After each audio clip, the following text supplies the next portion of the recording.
En el nombre de Allah, el omnicompasivo, misericordioso, paz a todos. En este episodio aprenderé contigo la postura que adopta el legislador en el ámbito de las leyes que regularizan los distintos tratos y relaciones sociales. El jeque al-Sheikh Mohammed al-Madani en el libro de la moderación del Islam dice, sin ir más lejos, la misma historia de la legislación islámica nos viene a contar la postura adoptada por el profeta, paz y bendiciones sobre ello, al llegar a Medina. En esta había una sociedad de mercados y distintas transacciones comerciales, tales como la compra, la venta, la aparcería, al-musaqa, al-mudaraba, baya al-salam, el préstamo, la hipoteca, prenda, los regalos, la umra, donación, ventalija, etc. Por ejemplo, al-musaqa, ¿qué significa? Contrato por el cual una persona dueña de tierras o de una plantación frutal da en arriendo a otra el cuidado y riego de la misma y reparten la producción en cierta proporción. Al-mudaraba en el Islam es una forma de asociación de inversiones según la cual el inversor ofrece el capital a la otra parte para iniciar la actividad de inversión a condición de una cuota de las ganancias. Baya al-salam es un tipo de contrato comercial que permite la venta de un bien de consumo que será entregado en un tiempo futuro predeterminado y que es pagado por adelantado. El precio y la cantidad del bien están especificados claramente en el momento de realizar el contrato para evitar incurrir en la provisión. El umra designa la cesión de algo mientras viva la persona. Esto se declara con expresiones del tipo: yo te doy esta casa y la puedes utilizar plenamente mientras vivas. Hay dos formas reconocidas por los juristas. A, el donante puede decir: te doy esta casa mientras vivas y cuando mueras que pase a tus herederos. B, el donante dice: te doy esta casa para que la uses mientras vivas y al morir vuelve a mí o a mis herederos. Este tipo de donaciones está permitido en el Islam con tal de que no deba volver jamás a su primer dueño, el donante, ni a sus herederos.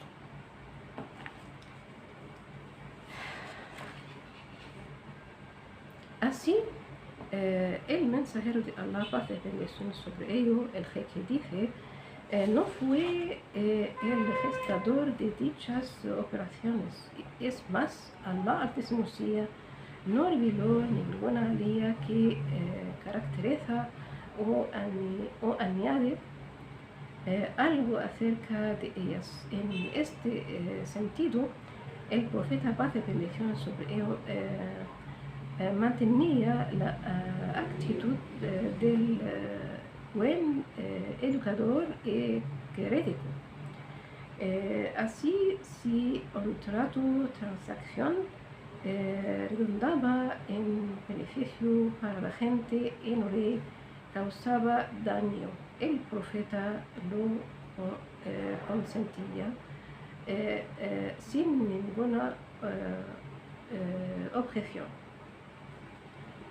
De hecho, esto, el mensajero de Allah, paz y bendiciones sobre él, rechaza cualquier trato que acarrea perjuicio, odio, rencor, o que va en contra de la virtud, la cooperación, la bondad y el temor a Allah.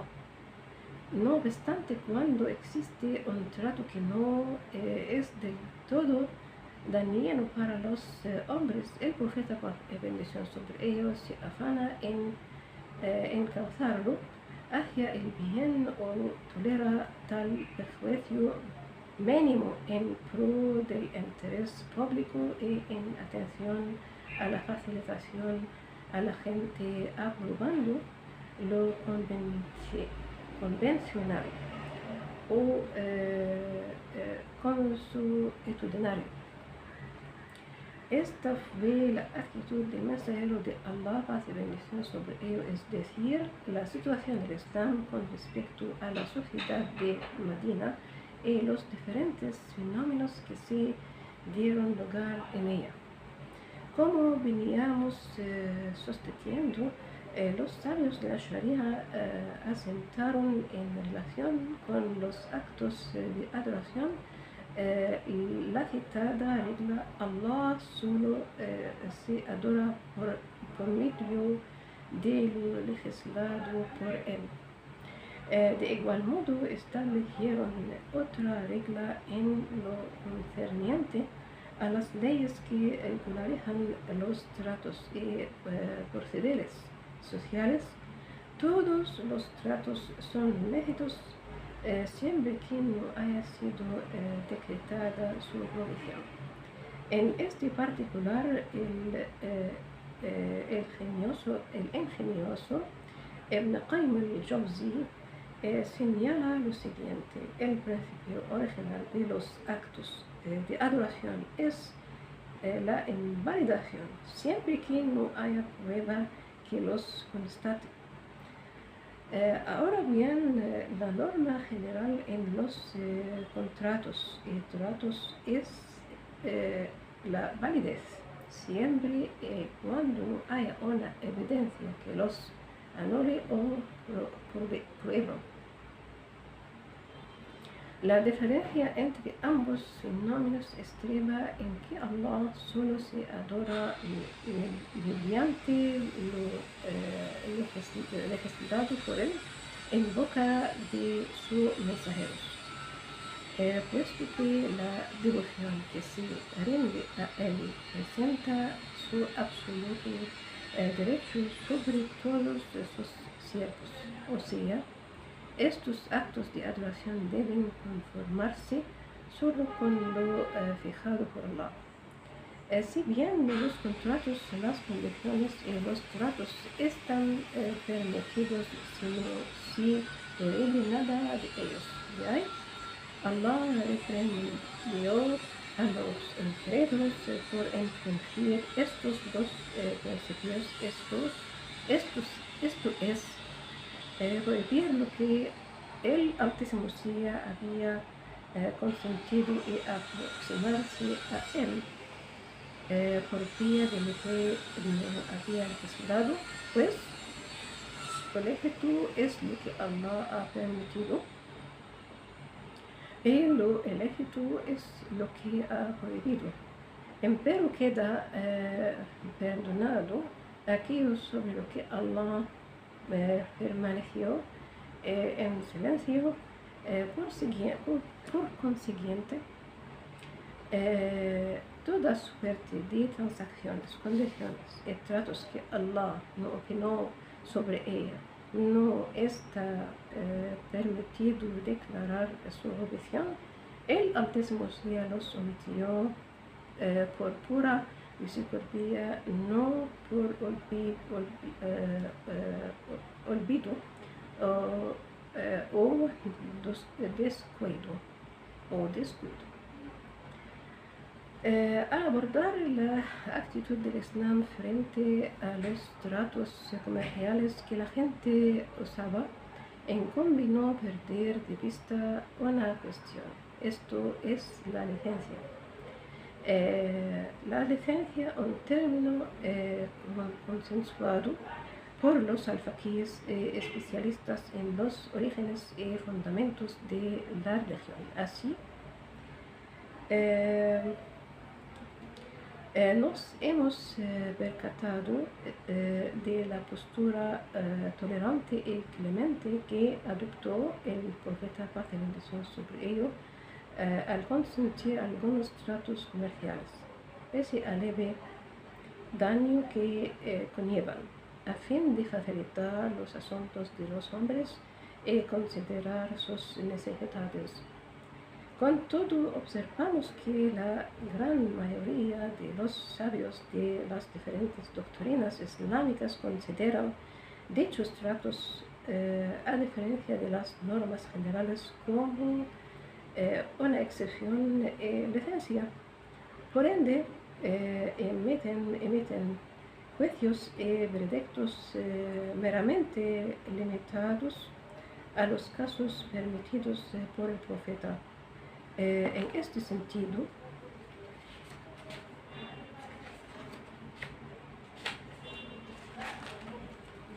abundan en la misma opinión, alegando que esta es una licencia que solo se ciñe a las situaciones particulares en las que fue dada.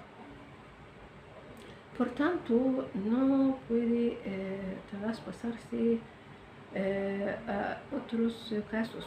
Además, ellos ponen condiciones y descripciones sobre la cuestión a la cual fue dada la licencia, de modo que se resisten a aplicar dicho veredicto a otro.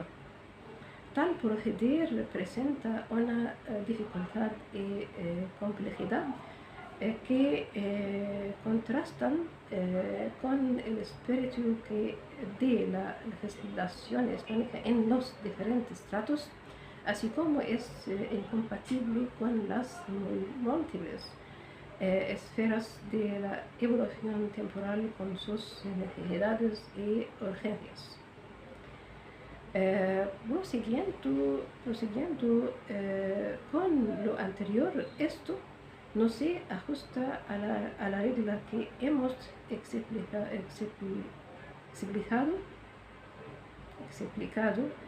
más arriba. Los tratos son lícitos siempre que no haya sido decretada su prohibición. Antes de que la legislación islámica recurra a la prohibición general y constante en los tratos, siempre lo justifica y aclara. Así, al ver un caso que no se enmarca dentro de lo común y general, hemos de considerarlo como una excepción en licencia. Ahora bien, el consentimiento general, como origen de las cosas, es lo que vino a ser una enmienda y excepción. Por consiguiente, la objeción de algunos aspectos es parcial y personal, que no se aplica a otras facetas, ni siquiera a otros extremos, por mucho que sean. De hecho, esto, ¿cómo se puede considerar una excepción? Lo oculto detrás de estos aspectos prohibidos, a sabiendas de que no se intercala en una generalidad. ¿Cómo puede convertirse así en una licencia, es decir, alivio o permisión tras la abrogación? ¿Cómo es posible suponer que esto presenta la regla o que el veredicto del consentimiento se asocia a él de antelación en virtud de la permisión original y acordemente al criterio mencionado antes en torno a los tratos comerciales? El quid de esta regla, esto es el consentimiento, es el origen de los tratos. Nos hace pensar que quien decretó la prohibición es el mismo que excluyó algo del marco de la permisión, de modo que todo lo demás sea legítimo. Con todo, si aceptamos la existencia de una licencia conforme al sentido que habían mencionado, es decir, la excepción de algunas facetas que provienen de un origen prohibido, como dicen, dicho problema tendría una solución jurisprudencial diferente. Así recurrimos a la opinión de quienes autorizan la analogía en vez de la licencia cuando van que existen motivos más generales de las cosas que dieron lugar a la licencia. En aclaración a lo citado, el fiqh continúa, ponemos de relieve que al-musaqa, por ejemplo, es lícita desde el punto de vista del consenso de los sabios, excepto Abu Hanifa. A este respecto, los ulemas que lo aprueban parten de un hadith mencionado en Sahih al-Bukhari y Sahih Muslim por medio de Ibn Omar, que relató que el mensajero de Allah, paz y bendiciones sobre él, devolvió a los judíos de Khaybar las palmeras de Khaybar y sus tierras, con la condición de que las trabajasen con sus bienes, semillas, herramientas, etc., diesen la mitad de la producción al mensajero de Allah, paz y bendiciones sobre él. Frente a ello, el imán Abu Hanifa opina que al-musaqa presenta una infracción de fundamentos originales de la legislación, algo que a su vez redunda en su prohibición. Asimismo, Abu Hanifa apostilla que al-musaqa parte de orígenes vedados tales como al-muzabana. ¿Qué significa al-muzabana? Al-muzabana, venta de dátiles frescos en los árboles por dátiles secos. La venta de cosas que todavía no son criados o inexistentes. Y al-muhabara. ¿Qué significa al-muhabara? Al-muhabara es un contrato de aparecería, es decir, cuando la tierra se arrienda para ser cultivada al campesino, y la producción es compartida entre él y el dueño de la tierra de acuerdo al arreglo que haya entre ellos. En este particular, el jeque Muhammad al-Madani continúa, el consenso de los ulemas reconoce que al-musaqa parte de orígenes y pases prohibidos si bien se da por sentada su vigencia de acuerdo con el hadith de Ibn Omar. Luego, los ulamas no estuvieron de acuerdo en torno a la demarcación de al-musaqa. Por un lado vienen los sabios que opinan que la licencia solo se circunscribe a la situación en la que fue dada, es decir, al-musaqa solo se autoriza en las palmeras. Por otro lado, aparecen los alfaquíes que permiten la analogía en las licencias. Por ende, aprobaron al-musaqa en toda suerte de activos fijos tales como palmeras, vides, granados, higueras, aceitunos, etc. Además, los maliquíes, seguidores del imam Malik, abundaron en dicha cuestión, permitiendo, en caso de incapacidad y necesidad perentoria, al-musaqa en los activos circulantes como las sandías, etc. En aclaración de los desencadenantes de aquella discordia entre los ulamas, Ibn Rushd dice: los que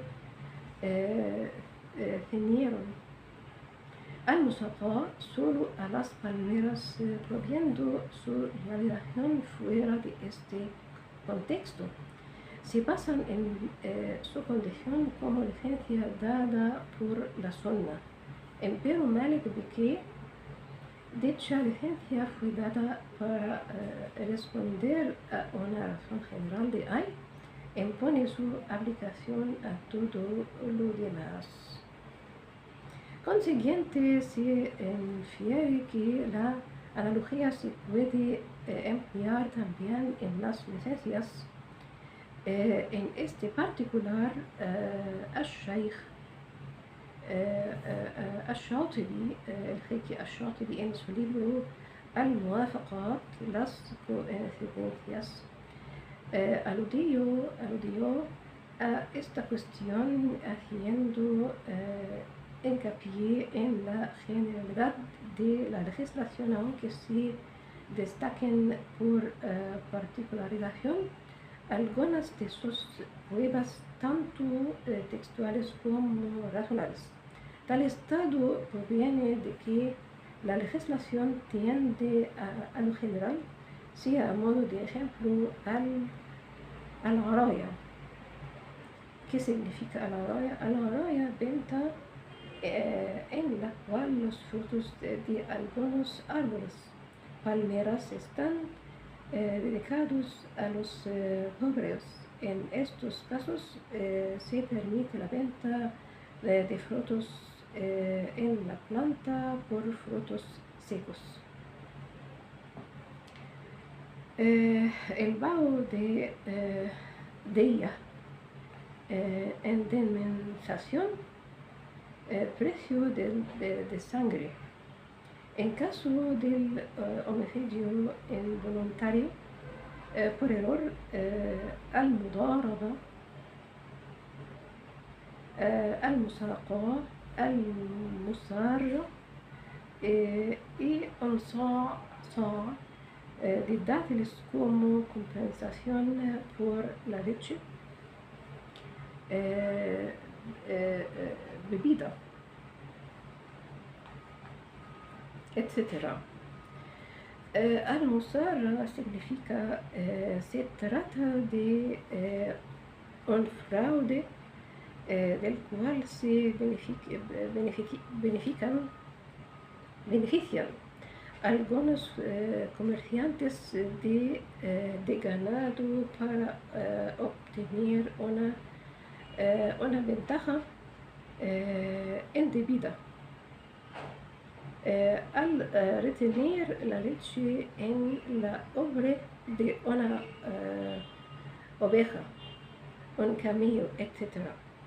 Justo antes de venderlos para engañar al comprador, haciéndole creer que este es su estado normal. En este sentido, Abu Huraira relató que el mensajero de Allah, paz y bendición sobre él, dijo: el que compre una cabra o oveja cuya hombre ha sido atada tiene 3 días para elegir. Si quiere se la queda y si quiere la devuelve, pero con un solo de dátiles. En la legislación islámica, la advocación de dichos fenómenos se responde a propósitos indispensables, apremiantes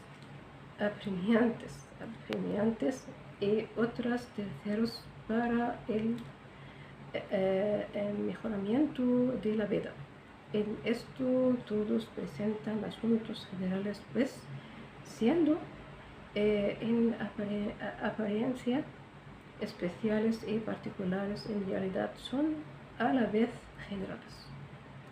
Sobre la fase anterior, el difunto jeque Abdallah Draz abundó en la citada cuestión comentado.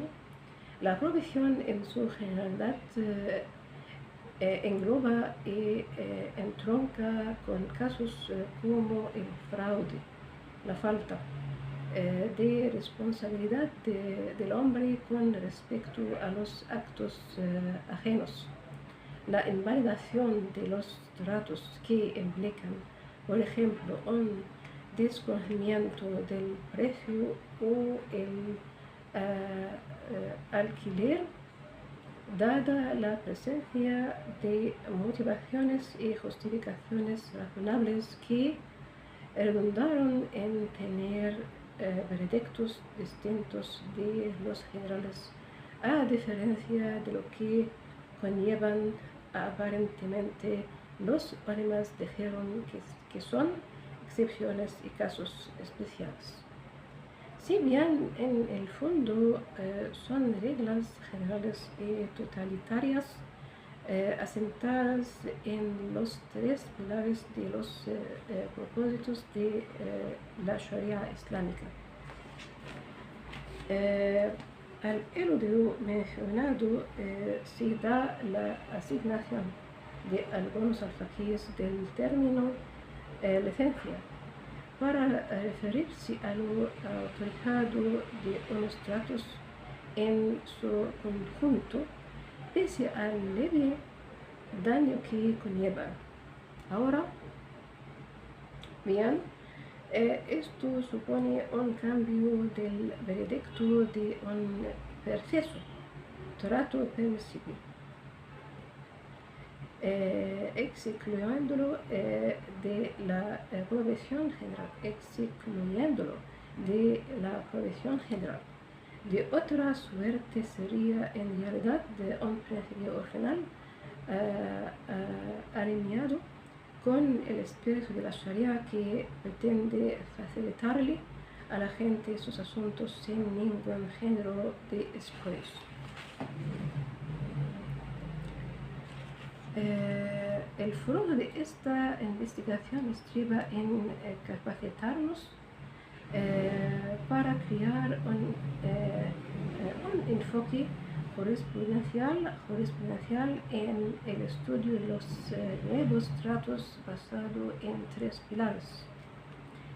El primer pilar, la sociedad islámica cuenta con todo el derecho de innovar toda suerte de tratos y transacciones, así como puede estar a la par con la actividad económica mundial, contribuyendo mucho a ella sin ningún inconveniente acorde a los nuevos métodos.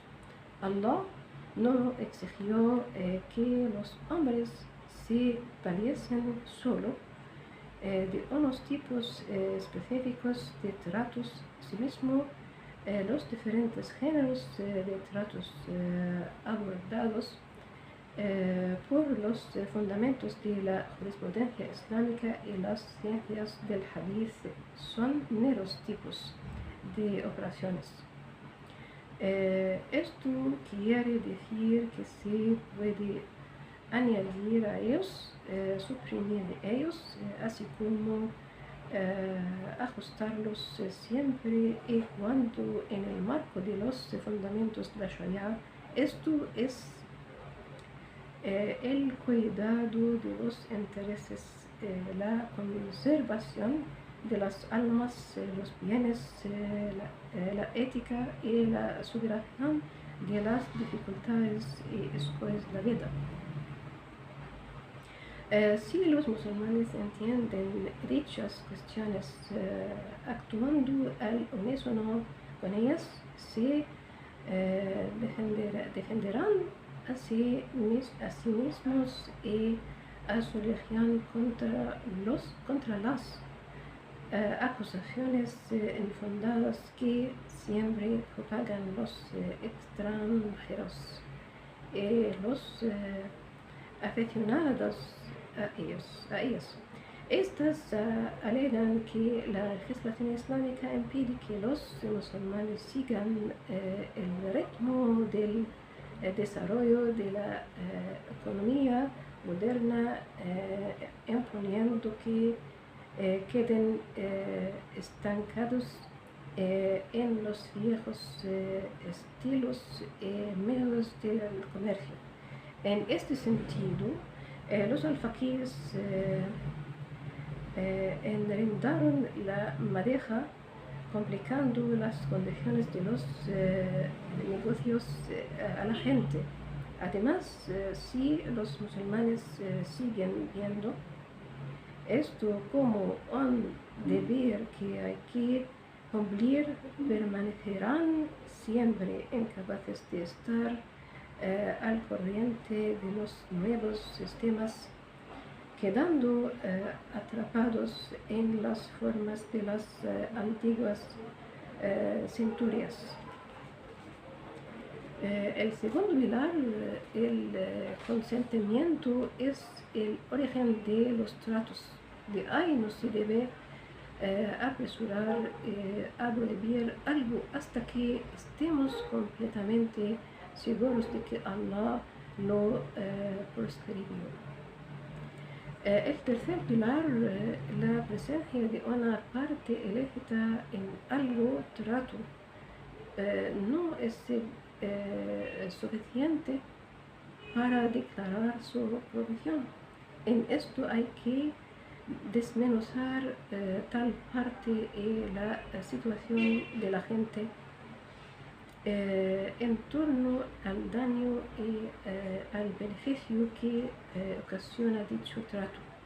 Así hay que averiguar si su utilidad puede prevalecer sobre su perjuicio, o que este último puede ser eludido en pro de facilitar a la gente algo que viene alineado con el concepto de la licencia. A esto se añade también la obligación de constatar la posibilidad del refinamiento y arreglo de aquel trato.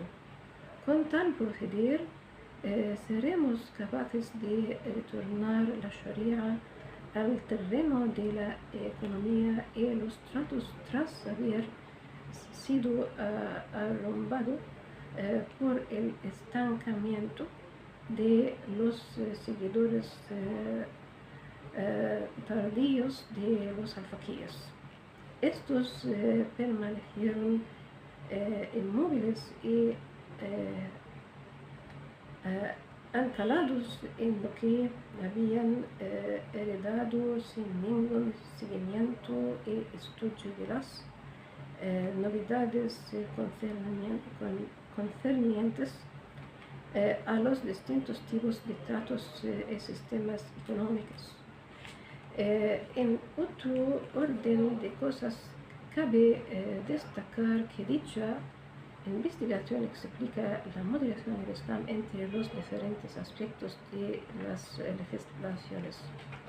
Esta visión mesurada y comedida se basa en la percepción de la realidad,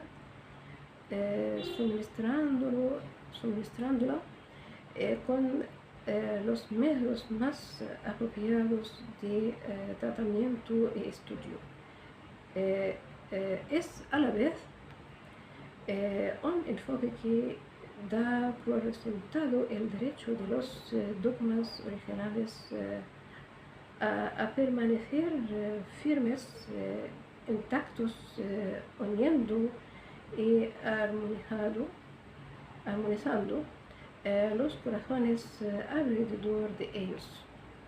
Unido a esto, atiende cómo es debido a los actos de adoración en su condición de ser obtenidos y inspirados solamente de Allah, del adorado Allah, a fin de agradecerle e ensalzarle.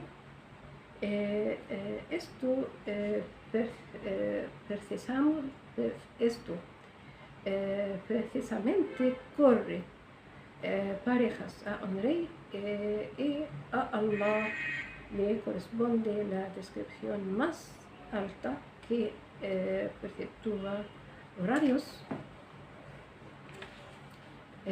y tradiciones inviolables para su visita y encuentro. Por último, vienen los tratos que tienen todo el derecho de desarrollarse y renovarse en función del bien de la gente y la facilitación de la vida, algo que a su vez se considera uno de los aspectos magníficos de la moderación del Islam. Hasta el próximo episodio. Hasta luego.